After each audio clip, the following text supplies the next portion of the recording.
मैं प्रभु का धन्यवाद देता हूं। परमेश्वर के पवित्र वचन के सामने आने का प्रभु ने एक और मौका हमें दिया। पिछले दिनों में पिछले सप्ताह हम लोग यशायाह 40वां अध्याय मनन करना हमने आरंभ किया था। हमने पहले 2 आयतों को ध्यान दिया। आज हम उससे आगे प्रार्थना के साथ हम बढ़ें ताकि प्रभु की आत्मा की आवाज यानी परमेश्वर मुझसे क्या कहना चाहता है उस बात को हम समझ पाए। प्रभु का वचन परमेश्वर स्वयं है। आदि में वचन था, वचन परमेश्वर के साथ था, वचन परमेश्वर स्वयं है। सो आज जब हम प्रभु की आवाज सुन रहे हैं, ध्यान से हम सुने ताकि प्रभु का वचन हमारे हृदय के अंदर कार्य कर पाए।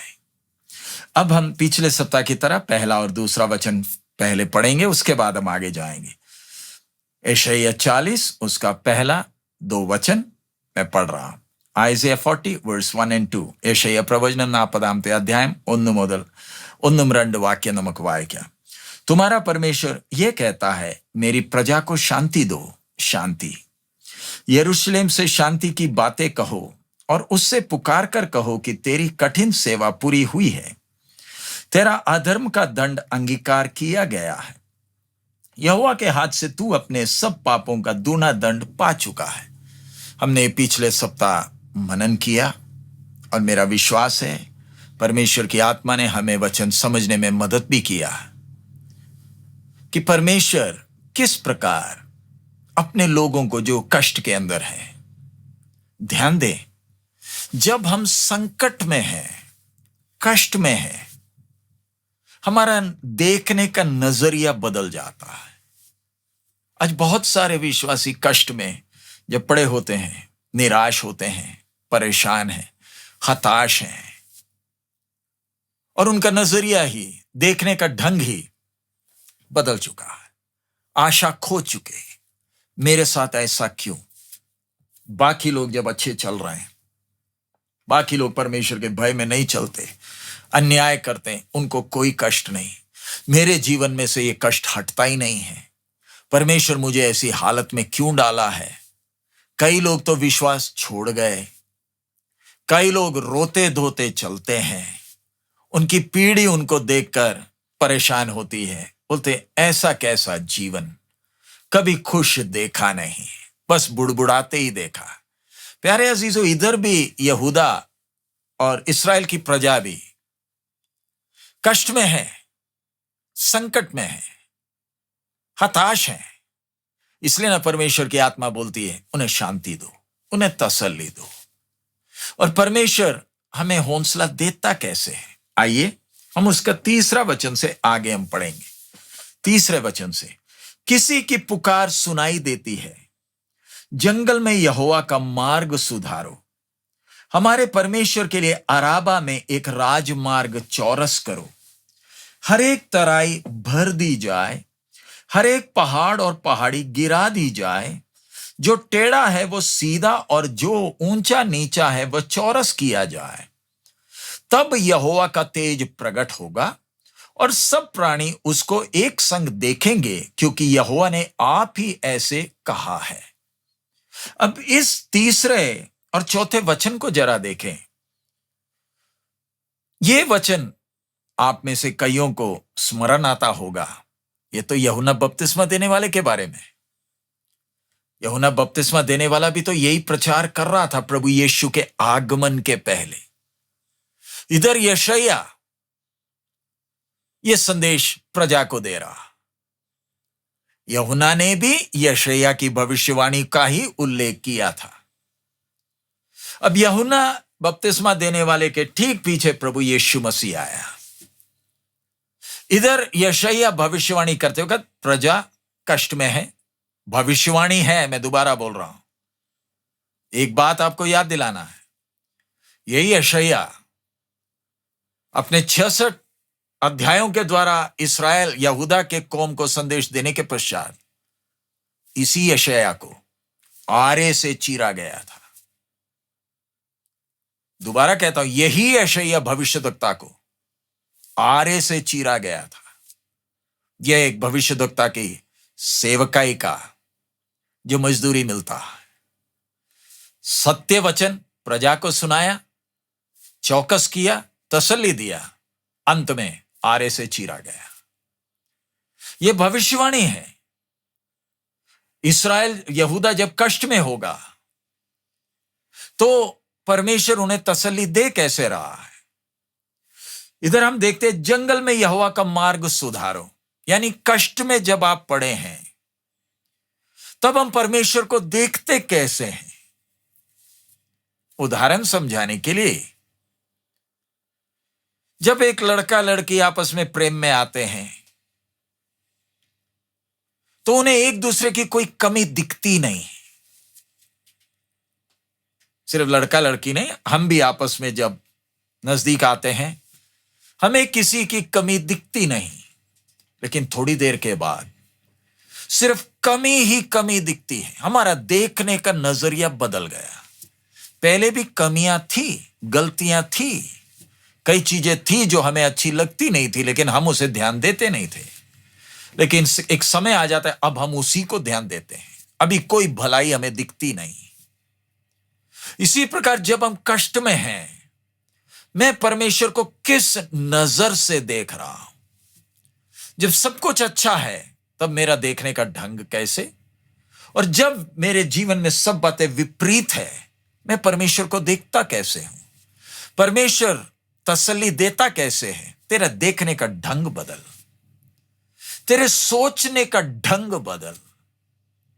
हम सेवक लोग आपको वचन सुना सकते हैं, सिखा सकते हैं, लेकिन बदलाव आप में आना है, आप में आना है।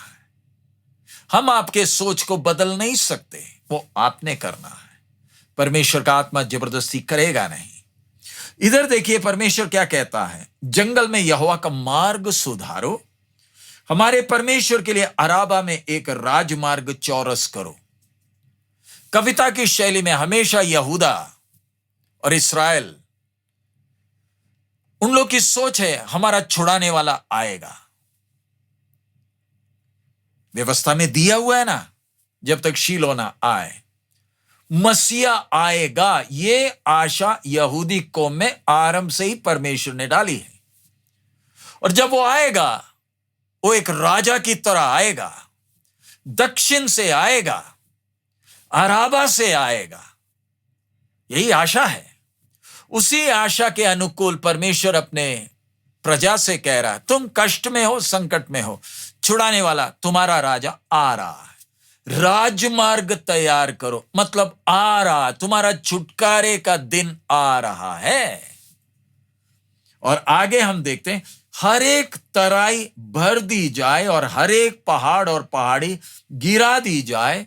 जो टेढ़ा है वह सीधा और जो ऊंचा नीचा है वह चौरस किया जाए। यानी आज आप देखते हैं हमारे देश में जो 4 लेन 6 लेन बड़े बड़े हाईवे बन रहे हैं, उसको बनाने के लिए कितने मशीनें, कितने लोग लगे हैं। और जब इसको बनाया जा रहा है, कई जगहों में पुल बन रहे हैं, कई जगहों में पहाड़ों को बीच में से काटा जा रहा है, उसके बीच में से रास्ता तैयार किया जा रहा है। कई जगहों में पहाड़ों के अंदर सुरंग बनाया जा रहा है। कई जगहों में पुल या फिर तराइयों को बराबर किया जा रहा है। यह हाईवे बनने का तो ये सारा काम होता है।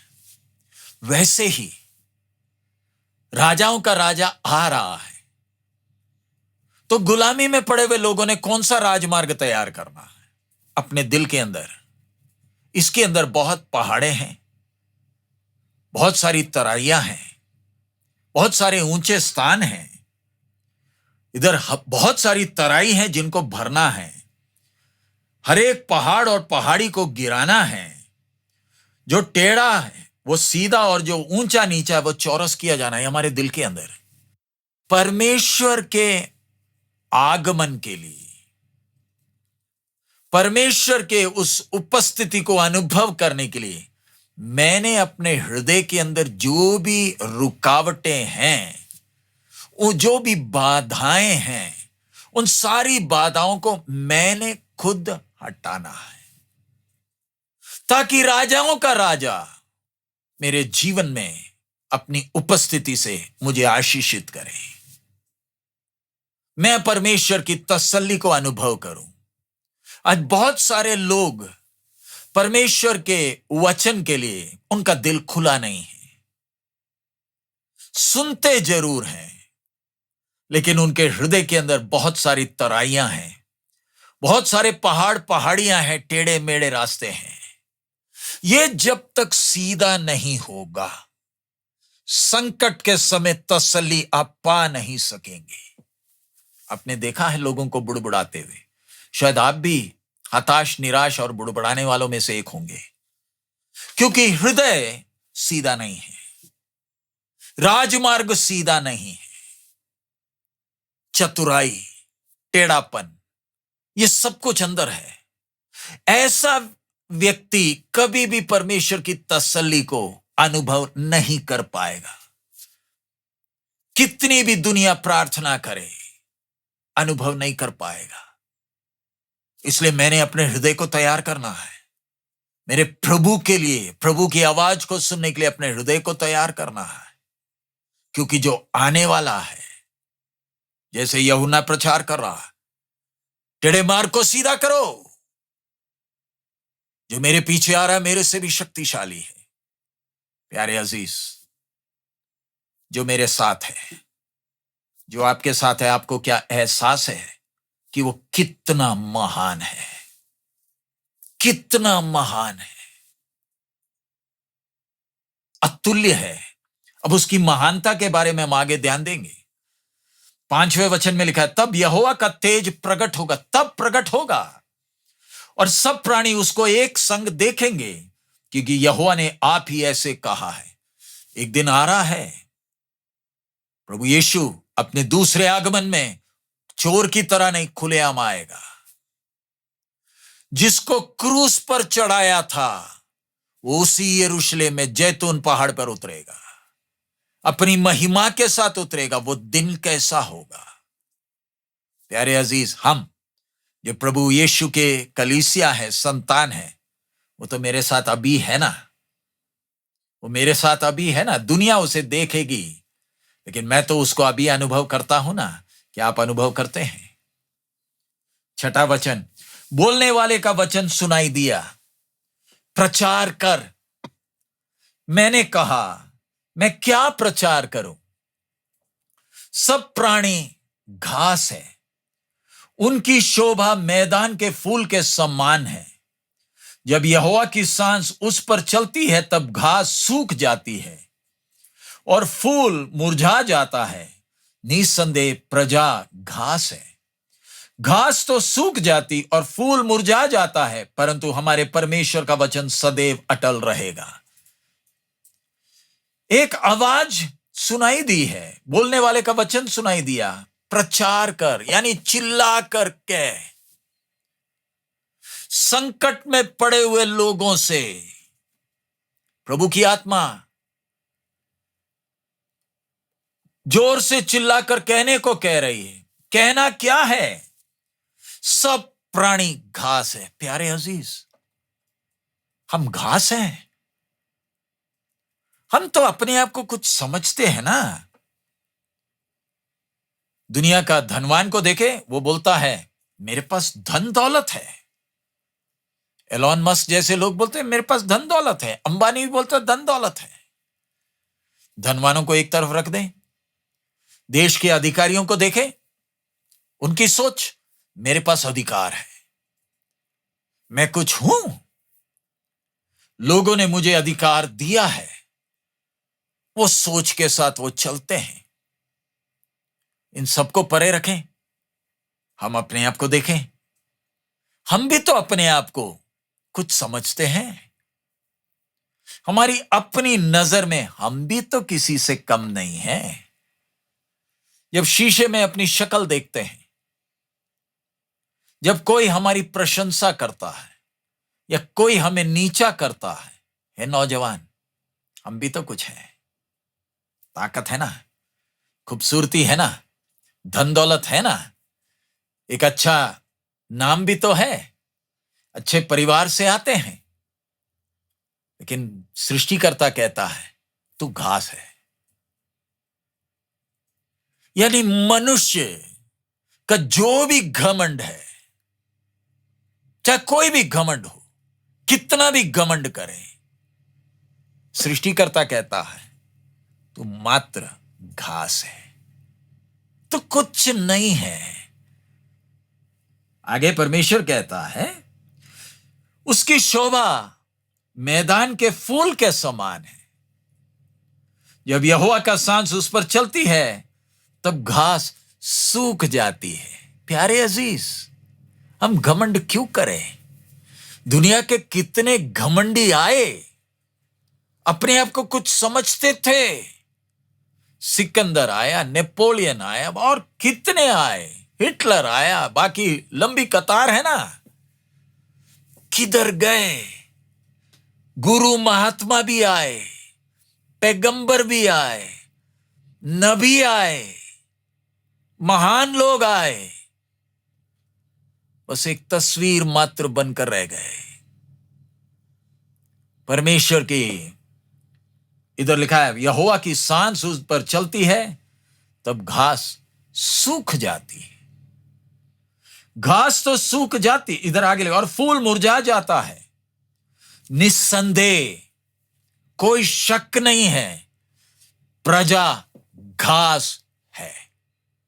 घमंड ना करें।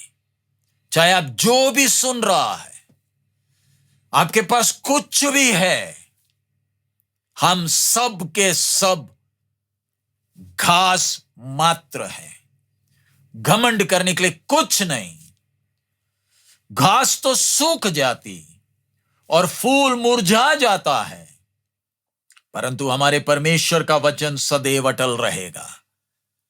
कष्ट में पड़े प्रजा के लिए परमेश्वर का तसल्ली।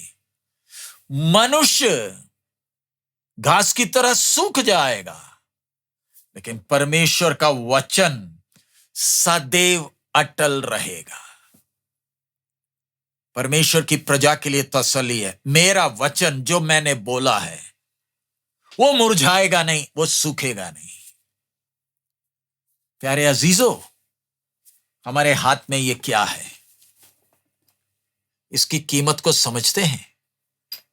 आजकल बहुत सारे लोग बोलते हैं हम अनपढ़ हैं, और वो अनपढ़ कहने में संतुष्ट हैं। कितना भी पढ़ाने का प्रयास करें, नहीं। एक विश्वासी की सोच, मैं अनपढ़ हूं तो भी मैंने लिखना पढ़ना सीखना है। क्यों?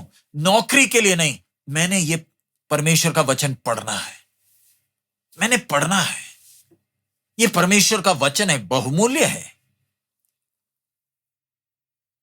इस परमेश्वर के वचन के ऊपर जो सताव आया, दुनिया में किसी भी पुस्तक के ऊपर नहीं आया। ये परमेश्वर का वचन है। इसका इतिहास देखें, लगभग 1500 से 1600 साल लगा इसको लिखने में। 1500 से 1600 साल, लगभग 40 से ज्यादा लेखक हैं, यानी कलम है, लिखाने वाला एक ही है, परमेश्वर का आत्मा। 3 महाद्वीपों में बैठकर इसको लिखा गया।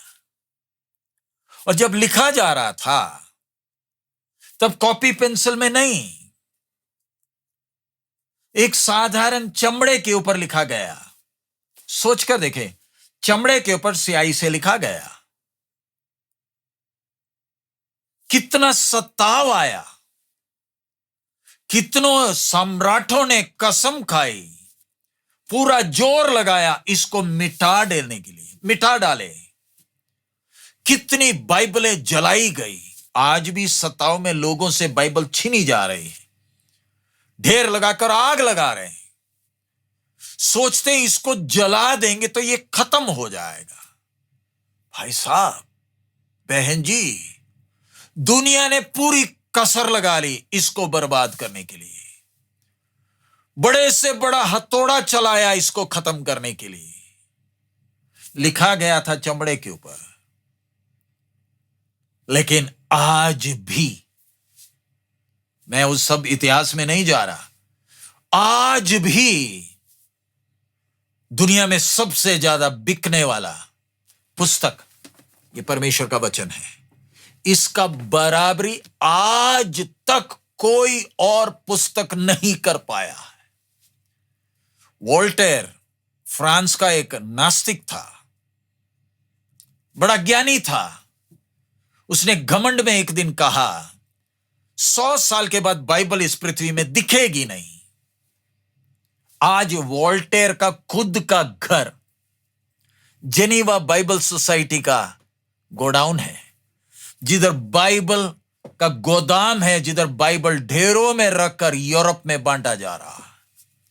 और उसी के घर में नास्तिक पुस्तकें जिस प्रेस पे वो छापता था, उसी में आज बाइबल छप रहा है। इसके विरोध इतना सताव आया तो भी इसको आज तक कोई रोक नहीं पाया। इसको बैन किया गया, छापने पर पाबंदी लगाई, लोगों को देने में पाबंदी लगाई, जलाया गया, फाड़ा गया, लेकिन ये पुस्तक कहीं नहीं गया। हम घास हैं, ये घास नहीं है, ये परमेश्वर का वचन है। अगर परमेश्वर ने कहा तो परमेश्वर पूरा भी करेगा।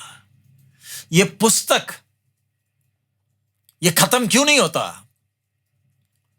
सोचकर देखिए, अगर ये खत्म हो गया होता तो उसका मतलब ये परमेश्वर का वचन नहीं था।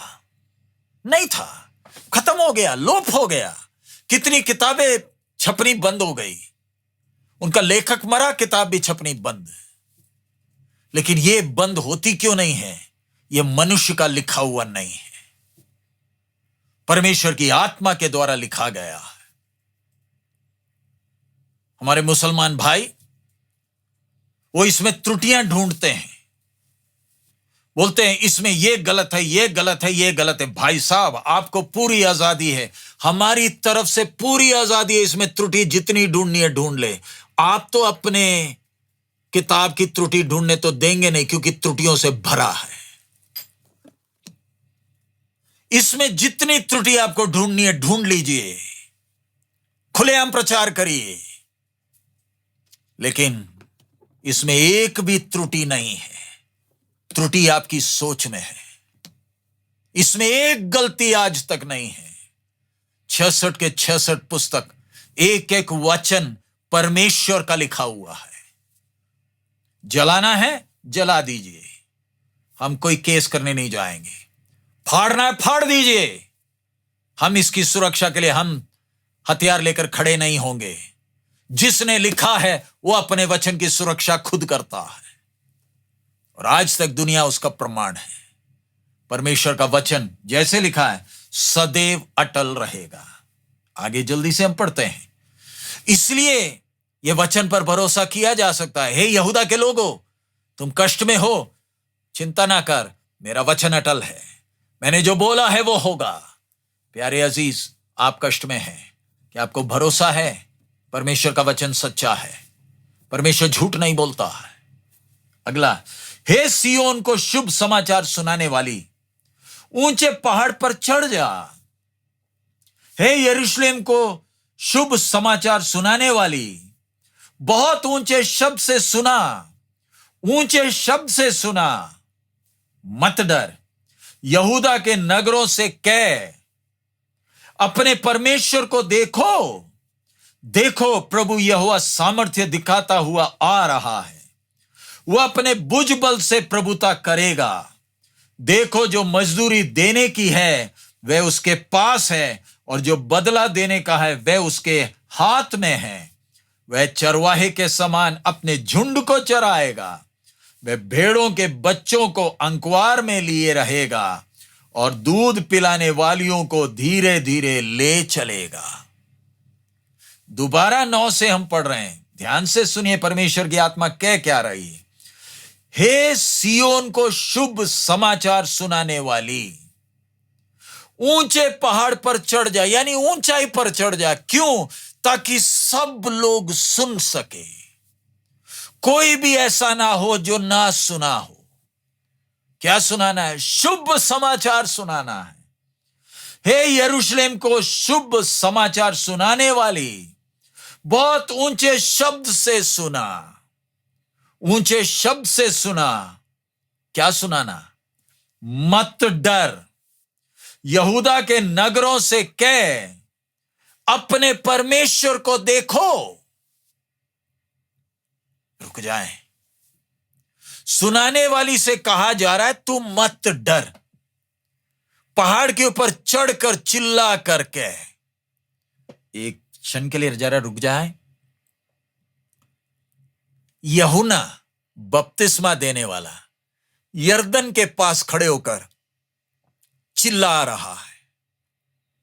आज हम प्रचारक भी चिल्लाते हैं, जोर से बोलते हैं।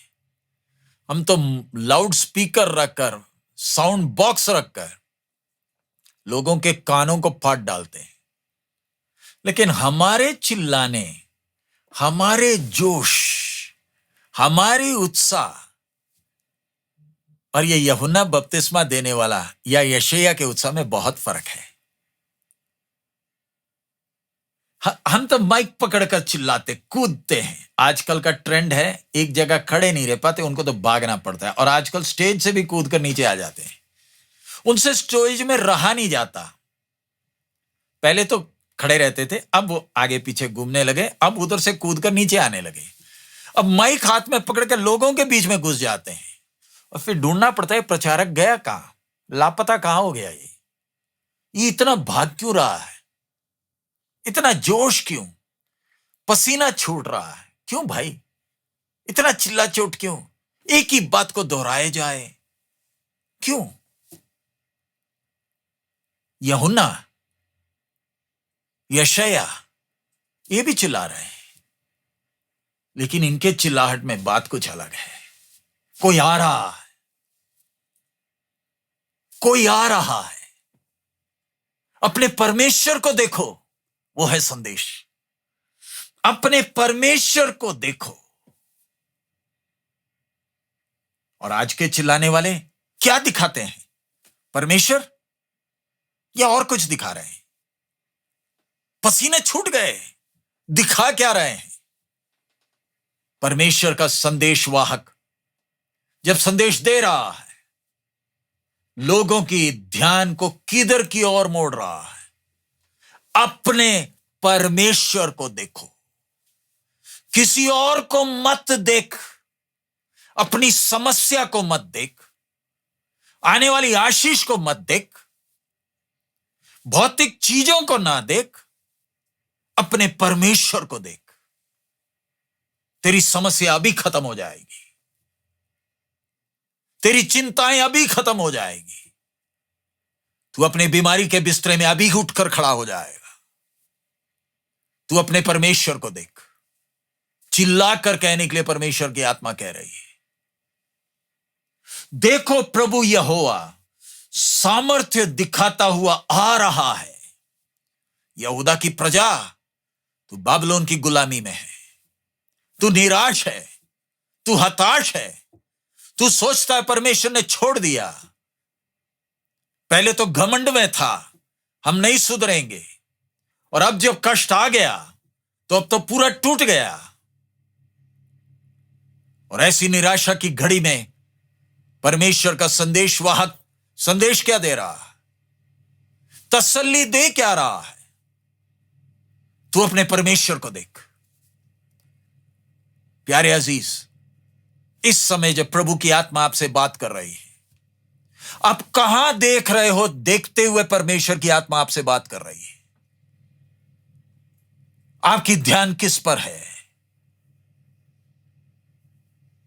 इधर परमेश्वर का आत्मा कहता, देखो प्रभु यहोवा सामर्थ्य दिखाते हुए आ रहा है।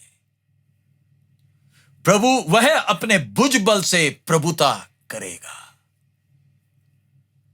देखो, जो मजदूरी देने की है वह उसके पास है, जो बदला देने का है वह उसके हाथ में है। वो मजदूरी और बदला धर्म के साथ बराबर देगा।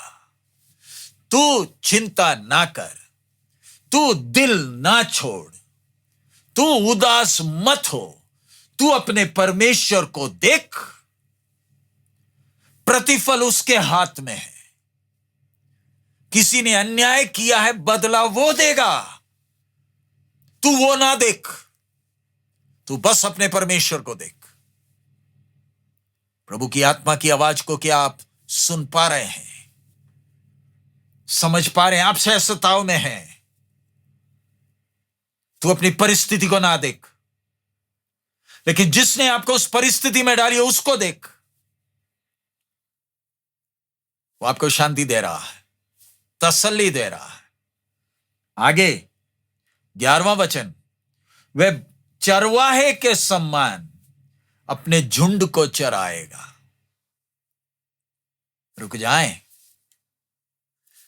अपनी तुलना परमेश्वर एक चरवाहे के साथ कर रहा है। हम उसकी भेड़े हैं। यहोवा मेरा चरवाहा, दाऊद आत्मा में प्रेरणा होकर लिखता है ना। मुड़कर बाइबल में देखें, प्रभु ने जिन लोगों को हाथ में लेकर इस्तेमाल किया वो भी चरवाहे ही थे। दाऊद, मूसा, आबिल, अब्राहम, ये चरवाहे ही थे। और भी कितनों को हम देखते हैं। परमेश्वर अपनी प्रजा को चरवाहे की तरह चलाएगा।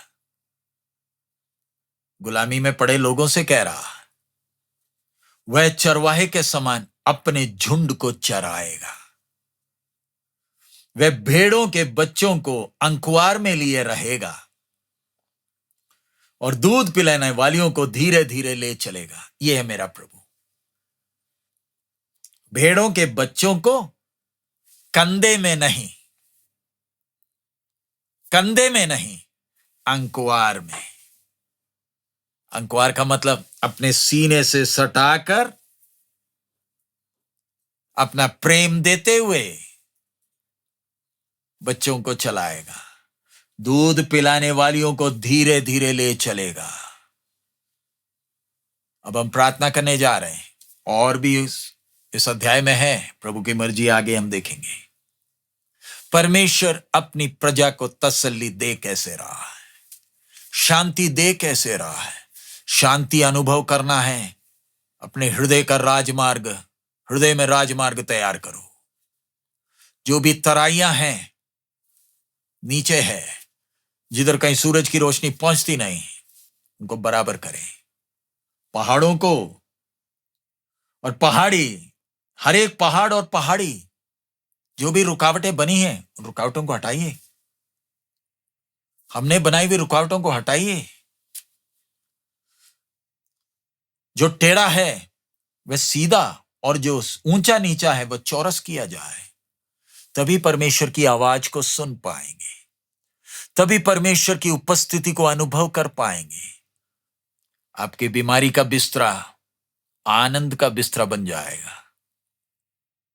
आंसुओं का घर गीत गाने का घर बन जाएगा। हम अपने हृदय को तैयार करें। प्रभु का वचन कितने सामर्थ से हमसे बात कर रहा है। प्रभु का वचन कभी नहीं टलेगा। आज के संदेश में हमने कितनी बातों को ध्यान दिया। ये वचन कभी नहीं टलेगा। ये बहुमूल्य वचन ऐतिहासिक है, वर्तमान है। आकाश पृथ्वी टल जाएगा, प्रभु का वचन नहीं टलेगा।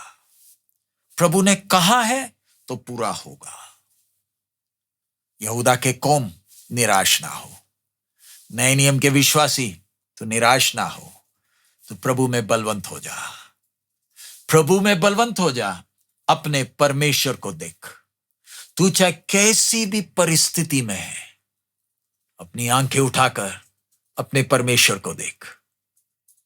सामर्थ के साथ आ रहा है, बदला उसके हाथ में है, प्रतिफल देना उसके हाथ में है। एक चरवाहे की तरह अपनी प्रजा को चराएगा। बच्चों को, भेड़ों के बच्चों को अंकुआर में लिए रहेगा, कंधे में नहीं, अंकुआर में। दूध पिलाने वालियों को धीरे धीरे ले चलेगा। सिर झुकाएं, आंखों को बंद करें। प्रभु की आत्मा जब हमसे बात कर रही है, घर जाने के घरों में, अपने बाकी कामों में जाने के पहले सुने हुए वचन को मनन करें। क्या प्रभु का वचन आपको तसल्ली दे रहा है? क्या प्रभु की उपस्थिति आप अनुभव कर पा रहे हो? Hallelujah, hallelujah, hallelujah. मुंह खोलकर प्रार्थना करें। यहोवा मेरा चरवाहा है, मुझे कुछ घटी ना होगी। ये वचन सुनते वक्त प्रभु का सामर्थ आपको चंगा करने के लिए आज भी सामर्थी है। प्रभु का वचन काम कर रहा है। सच्चा वचन जब प्रचार किया जाता है, यह सच्चा है कर कर प्रमाणित करने के लिए परमेश्वर का आत्मा अपना काम करता है, ताकि एक एक को विश्वास हो जाए कि यह सच्चा जीवता परमेश्वर का वचन है। हालेलुया। यूहन्ना तो चिल्ला रहा है, एक आ रहा है। यशायाह भी चिल्ला रहा है, एक आ रहा है। मैं और आप, वो हमारे साथ है। आ चुका, आ चुका। क्या आपको एहसास हो रहा? वो आपके साथ है, मेरे साथ तो है। Hallelujah, hallelujah. आइए हम प्रार्थना करें। हमारे अनुग्रहकारी दयालु पिता, हम आपका धन्यवाद देते हैं प्रभु, आपके चरणों में आने का आपने मौका दिया, आराधना करने के लिए सहायता किया। आपके वचन के द्वारा आप हमसे बात कर रहे हैं, इसलिए धन्यवाद, धन्यवाद, धन्यवाद। वचन के द्वारा आप हमें तसल्ली दे रहे हैं, इसलिए धन्यवाद। आपके वचन के द्वारा आप हमें बलवंत कर रहे हैं, इसके लिए धन्यवाद। आपको देखते हुए एक एक कदम रखने के लिए आप हमें मदद करें। हालेलुया। प्रभु, आप में बलवंत होने के लिए हमें मदद करें। आपने हमारी प्रार्थना को सुना है।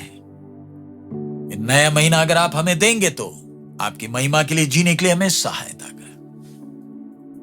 प्रभु, पंजाब के इस सप्ताह के प्रोग्राम में भी प्रभु आपकी आशीष मांगते हैं। पंजाब और जम्मू के अलग अलग जगहों में जाना है प्रभु, जहां भी जाए आपकी आत्मा हमें लेकर जाए। हमारा जाना कलीसियाओं के लिए और तेरे दास दासियों के लिए तसल्ली का कारण हो सके। पिछले सप्ताह के दिल्ली के प्रोग्राम में आपने बहुत आयत में आशीष दिया, इसलिए धन्यवाद। तेरे दास दासियों को वचन के द्वारा आपने बलवंत किया, इसलिए धन्यवाद प्रभु। एक एक अपने क्षेत्र में जब सेवा में है प्रभु, तुझ में बलवंत होकर आगे सेवा वफादारी से करने के लिए एक एक को सहायता कर। सब महिमा आप ही को देते हैं, यीशु मसीह के मधु नाम से हम मांगते हैं, आमीन। मिलकर हम वो गीत गाएं। प्रशंसा और स्तुति करो खुदा की जो बरकत का स्रोत, स्वर्ग और सारी पृथ्वी करो। स्तुति हो पिता पुत्र पवित्र की। अब हमारे पिता का प्रेम, पुत्र का अनुग्रह और पवित्र आत्मा की सहभागिता हम सबके साथ अब से लेकर प्रभु यीशु मसीह के आगमन तक होती रहे, आमीन। प्रभु आप सबको बहुत आयत में आशीष दे। आज जब हम आराधना में भाग ले रहे हैं, हम लोग पंजाब में अबोहर के इलाके में हैं और इस सप्ताह पंजाब में अलग अलग जगहों में हम जाएंगे। और आप अपने पास्टर को संपर्क करें। अगर आप में से कोई अगर हमें मिलना चाहता है, संपर्क करना चाहता है, हमें संपर्क कर सकते हैं। और इस शुक्रवार, शनिवार और इतवार को हम लोग जम्मू के इलाके में होंगे। इन सभाओं के लिए आप लोग प्रार्थना करते रहें, सेवकाई के लिए प्रार्थना करते रहें। प्रभु आप सबको बहुत आयत में आशीष दे। हमारा प्रभु अति शीघ्र आ रहा है। मारानाथा।